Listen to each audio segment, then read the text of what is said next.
Welcome to the Walden Library's brief tutorial on the basics of copyright and fair use. This tutorial should take about 10 minutes to complete.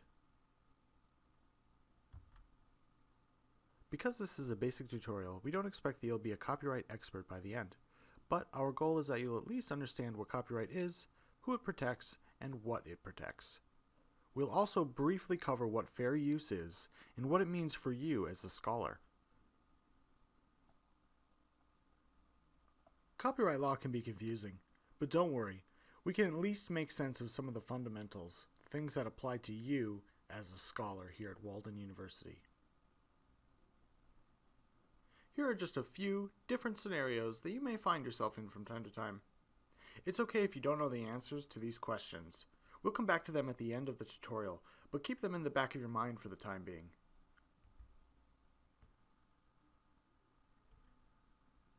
The main purpose of copyright law is to promote advancements in the arts and sciences by giving creators and inventors a temporary command over all rights associated with their creations. Copyright law protects creators and encourages more creation and discovery, and copyright also spells out how the public can use these materials. Copyright is all about a balance being struck between public interests and individual rights. You may be surprised by what is eligible for copyright protection. That shopping list you wrote down? That's covered. An email you wrote to a friend last week? Covered as well. A paper you wrote for class? Definitely covered. There are just a few basic requirements for a creation to be protected by copyright. A work must exist in a tangible medium, it must be an original expression by the creator, and it must be the result of some effort. And it doesn't matter how well written, polished, or crafted your creation is, it's covered automatically. No need to do anything.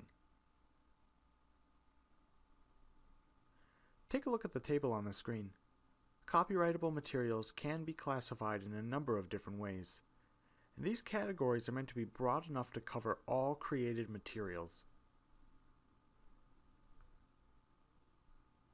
Copyright grants a number of different rights to the creators that allow them to protect their creations, share or broadcast their creations, and benefit from them if they so wish. Not everything is eligible for copyright. For example, documents created by the federal government. Government documents are freely available to share and use. Copyright also doesn't last forever, so older works may no longer be covered by copyright. For example, Mary Shelley's Frankenstein, which was published in the 19th century, is no longer covered by copyright. Ideas and scientific principles like how many miles it is from the Earth to the Moon, or the second law of thermodynamics are also not covered by copyright. Nor are common facts like who the first president of the United States was, or how long a year is.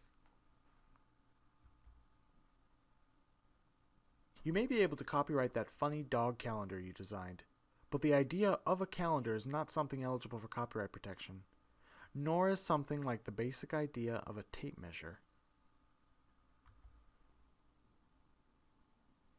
As was mentioned before, copyright protection only lasts for a specific period of time.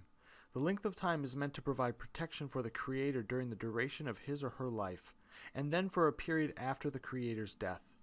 70 years after the creator's death is the current range of coverage for copyright-protected items. Now that we've covered the basics of copyright protection, let's switch gears and talk about another important aspect of copyright law: fair use. In brief, the concept of fair use is something that exists to give educators, students, researchers, and news reporters some ability to use limited amounts of copyrighted materials in their own work.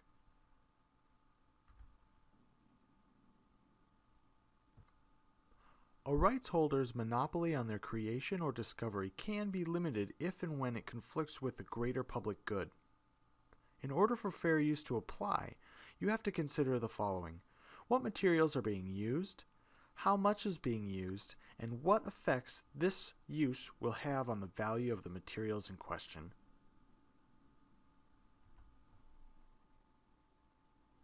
To actually determine whether or not something should be considered fair use requires a case-by-case analysis involving 4 different considerations.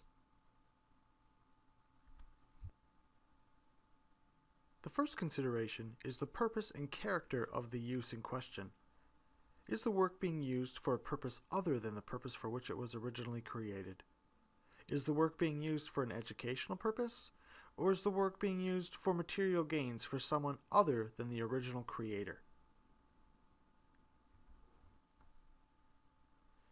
The second consideration is the nature of the copyrighted work in question. Are we talking about a scholarly journal or a book? Is it a work of fiction or an audio recording of a song? Are we talking about a sculpture or a painting or perhaps something else entirely?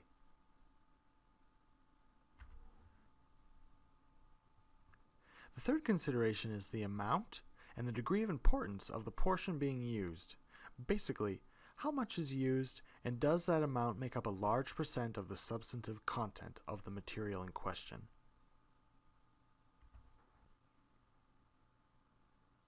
The final consideration is how your use will affect the market value of the copyrighted work. Basically, will the original creators still be able to benefit fully from their creation after you have used part of it for your own work? Now, let's go back to the earlier scenarios mentioned at the beginning of this tutorial. The first scenario involves sharing a journal article with a fellow classmate. Can you legally do this? The short answer is, it depends. Sharing journal articles falls into a gray area of sorts, because spontaneous one-time sharing of materials directly related to your coursework does fit a lot of fair use criteria. However, journals have a model in place to license individual articles to those interested in reading them. Sharing articles with your classmates subverts this model, which makes it a bit tricky to call this fair use. This scenario is a bit different from the last one, because making an article available to the general public on a website would be difficult to defend in the name of education. So the answer is definitely no. You can't control who downloads the article, the number of people who download the article, or why they downloaded it in the first place.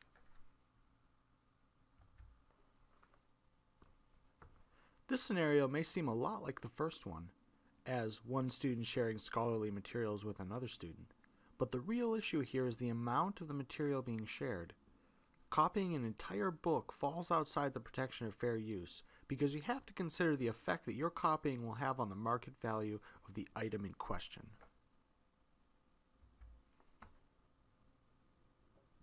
So, what can we take away from all of this? Well, there are a couple of things that you, as a student here at Walden, should keep in mind at all times. First, remember the Walden Code of Conduct, which urges you to be mindful of copyright law at all times.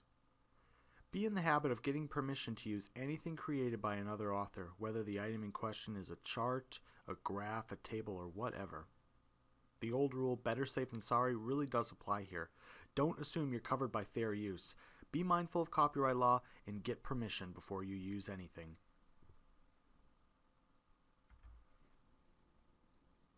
There are a couple of interesting developments surrounding the issue of copyright law, and we'll just briefly touch on 2 that may have the most impact on you and your work.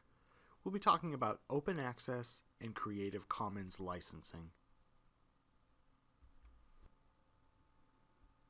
Open access has been making a lot of waves in the scholarly publishing community in recent years.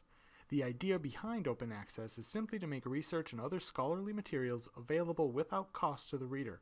Proponents of open access insist that removing the barriers to research means more benefits to society and more innovation. 2 examples of open access include institutional repositories and open access journals. Institutional repositories are online locations where a research institution can place copies of articles, dissertations, theses, and other scholarly works produced by faculty, students, and staff. Institutional repositories allow scholarly content to remain available without needing a subscription to a journal or other publication. Open access journals are journals that, instead of requiring a subscription, provide free and immediate access to its published contents. Creative Commons is a non-profit organization that has released several easy-to-use licenses for creative works. These licenses don't replace copyright, but rather work with copyright law to help creators promote sharing of intellectual property in an easy-to-use kind of way. Creative Commons licenses allow creators to clearly communicate which rights they wish to retain and which rights they wish to waive in regards to their created works. Again, the idea behind Creative Commons licenses is to promote a greater ability to share and reuse creative materials. Well, that does it for this tutorial. I hope that it was instructive and that you learned some things about copyright law and fair use.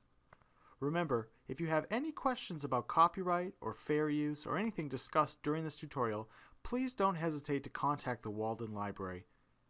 You'll see our email address and our telephone number up on the screen. We love talking to students, so please don't be shy.